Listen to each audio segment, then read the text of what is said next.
हाँ, तो मेरे दोस्तों, मेरे प्यारे मित्रों, बच्चों, तो मैंने कमेंट्स में कहा था कि मैं अपने दोस्तों को मिलने ज़रूर जाऊंगा।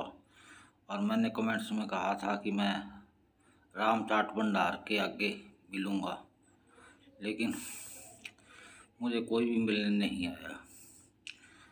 तो हम अब राम चाट भंडार के आगे मैं नहा धो कर अच्छे कपड़े पहनकर पहुंच गया था। तो मैंने वहाँ सारी सर्च की, देखा तो मुझे कोई भी नहीं मिला। फिर मैं राम चाट भंडार के अंदर एंटर कर गया, तो इंतज़ार करता रहा काफ़ी देर तक। ये चलो आधा पौना घंटा यहाँ बैठकर इंतज़ार करता हूँ, शायद कोई मेरा दोस्त, मेरे बच्चे मुझे मिलने आएंगे। लेकिन सृष्टि का नियम है, इस उम्र में ना तो मैं पीछे हट सकता, ना आगे बढ़ सकता। मेरे में अब ताकत ख़त्म हो चुकी है। तो लड़की भी मेरे साथ ही थी, तो लड़की ने कुछ चीज़ों का ऑर्डर दिया। तो मैंने कहा, देख ले भाई, जो तुझे पसंद है। मेरे से हिम्मत नहीं है किसी चीज़ की खाने की। मैं लिक्विड तो ले सकता हूँ, सॉलिड कोई भी आइटम है वो मैं खाने के लायक हूँ नहीं। बाकी तबीयत भी मेरी ख़राब थी, टाइम भी 4 बजे का था, गर्मी बहुत थी। तो मैं भी गर्मी को बहुत महसूस कर रहा था। मैंने सोचा मैंने टाइम गलत दे दिया, तो 4 बजे के टाइम में कौन आता है। फिर मैं अपने घर वापस आ गया था। तो फिर मैं थोड़े बहुत पार्क में सैर की। तो पार्क में बैठा थोड़ी देर, तो यहाँ से हम चल पड़े थे राम चाट भंडार से। तो ये मेरे दोस्ती है, हो सकता है 27 तारीख को मेरी मैरिज एनिवर्सरी है। शायद ये मेरी ज़िंदगी की आखिरी मैरिज एनिवर्सरी हो। और 3 जुलाई को मेरे दोते का जन्मदिन है। तो मैं सभी को इनवाइट करूँगा, ताकि मैं अपने जो दोस्त हैं, जो मेरे सब्सक्राइबर हैं, मैं उनसे मिल सकूं। हाँ, जो दूर के हैं वो शायद ना आ सकें, बाकी मैं अपनी ओर से तो कोशिश करूँगा। तो होटल में गया था, तो लड़की ने डोसा और कोल्ड ड्रिंक का ऑर्डर दिया था। तो डोसे में भी मैं वही पार्ट्स खा सकता था जिसमें आलू उल्लू होते हैं, वो नरम होता है। और थोड़ा सा मैंने सांभर लिया और कोल्ड ड्रिंक पी। तो बाकी लाइफ में ऐसा ही है, अब कुछ चेंजेस और आएंगी, क्योंकि परिवार अब बंटने वाला है, बंट चुका है। वो मैं आपको बताऊंगा कि कैसे हमारा बंटवारा हुआ। बाकी मुझे इतनी वीडियो बनाने की नॉलेज तो है नहीं, तो मैं तो किसी इस पे डिपेंड ही रहता हूँ कि कोई मेरी वीडियो बनाए और लोगों तक पहुँचाए। चलो, हमने जो डिश की थी वो हमने उसकी पेमेंट कर दी। और फिर हम बाहर, मैंने आकर भी देखा, कई देर तक वाट देखी कि शायद कोई मुझे मिल जाए, लेकिन मुझे वहाँ भी कोई नहीं मिला। तो चलो चलते हैं वापस अपनी मंजिल की ओर। मंजिल बहुत दूर है, रास्ता कठिन है, फिर भी जितनी ज़िंदगी है वो तो जीनी ही पड़ती है। तो यहाँ बाहर आकर भी मैंने देखा, तो मुझे ऐसा कोई नहीं मिला। मैंने मास्क भी उतार कर देखा भी शायद कोई मुझे मिल जाए। तो फिर रास्ते में धूप थी, मैंने कोल्ड ड्रिंक्स ली, क्योंकि मुझे बहुत गर्मी लग रही थी।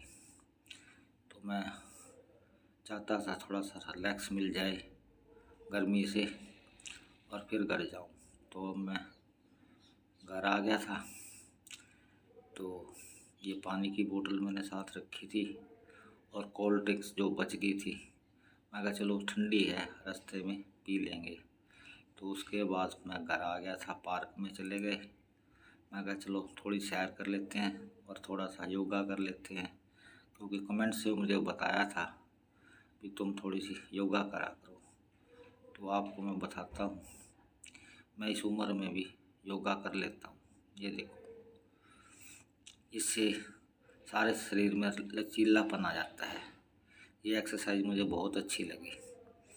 तो अब ये देखो, जब मैं यंग था तो मैं योगा भी करता था, लेकिन वो योगा के अब साधन नहीं है, वैसे साधन नहीं है जिससे शरीर को मैं तोड़ मरोड़ कर आपको दिखाता। ये देखो, मैं अब भी योगा करने की कोशिश करता हूँ और फिट रहता हूँ। तो आप लोगों को भी योगा करनी चाहिए। योगा से शरीर फिट रहता है। सैर करने से इतना नहीं जितना योगा से शरीर फिट रहता है। और कम कैलोरीज खाओ। कम कैलोरी खाने से शरीर में ना तो मोटापा आता ना शरीर ज़्यादा बढ़ता। मेरा अभी भी 50 किलो के लगभग वज़न है और मेरा ख्याल जब से मैं 10वीं 12वीं हुआ मेरे इतना ही वज़न रहा है, ना मैं वज़न बढ़ाता। तो मैं कई बार भूखा रह जाता हूँ और भूखा रहने से भी नींद अच्छी आती है, बजाय ज़्यादा खाने से। हैवी डाइट खाने से आदमी सारी रात सो नहीं सकता। तो यही मेरी तंदुरुस्ती का थोड़ा सा राज है, लेकिन अब थोड़ा सा मैं परेशान रहने लग गया। चलो, ये तो चलता ही रहता है, परेशानियाँ, दुख, दर्द, ये सब चलता रहता है। टाइम ऐसे ही निकल जाता है, ज़िंदगी ऐसे ही गुजर जाती है। तो अपनी ज़िंदगी का एंजॉय करना चाहिए। लाइफ में जितनी ज़िंदगी है, बची हुई ज़िंदगी को ही अपनी ज़िंदगी समझकर एंजॉय करना चाहिए। बाकी मैं कोशिश यही करता हूँ, खुश रहने की कोशिश करता हूँ, लेकिन आदमी कहीं ना कहीं निराश हो जाता है। तो इस निराशा को त्याग कर अकेलेपन में जीना सीखो। तो मैं अब ये हमारा गेट है, यहाँ पहुँचा था। साथ ही एक मंदिर है जहाँ मैंने पूजा अर्चना की। मैं तो पूजा अर्चना करता रहता हूँ, घर में बैठकर भी और मंदिर में भी, लेकिन सांस ऐसे ही बढ़ाना चाहिए। पूजा पाठ करके मन को शांति मिलती है और बाकी सब तो रूटीन वर्क है, चलता ही रहता है। इसके बाद पूजा अर्चना के बाद मैंने माथे पर टिक्का लगवाया। मैं हनुमान जी का बहुत बड़ा भक्त हूँ। तो मैं पूजा करके बाहर निकल गया था। उसके बाद शिव जी के बोले के भी दर्शन किए। तो वहाँ से मैंने भोलेनाथ का आशीर्वाद लिया और टिक्का अपने माथे पर लगाकर मैं यहाँ से भी अब चल के थोड़ा सा पार्क में रिलैक्स करूँगा, क्योंकि थकावट के बाद थोड़ा सा आदमी को रिलैक्स भी होना चाहिए। तो यहाँ से हम पार्क में आ गए थे। तो ये देखो, ये हमारा गेट है और यहाँ इस गेट के साथ ही पार्क बना हुआ है। बहुत सुंदर पार्क है। यहाँ के जो पार्क हैं वो बहुत ही बढ़िया है, शहर के नंबर 1 पार्क है। तो ये हमारा मेन पार्क है। दूसरा पार्क आपको पहले भी मैं दिखा चुका हूँ। तो इस पार्क में अंधेरा था, तो हमने थोड़ी देर रेस्ट किया यहाँ से।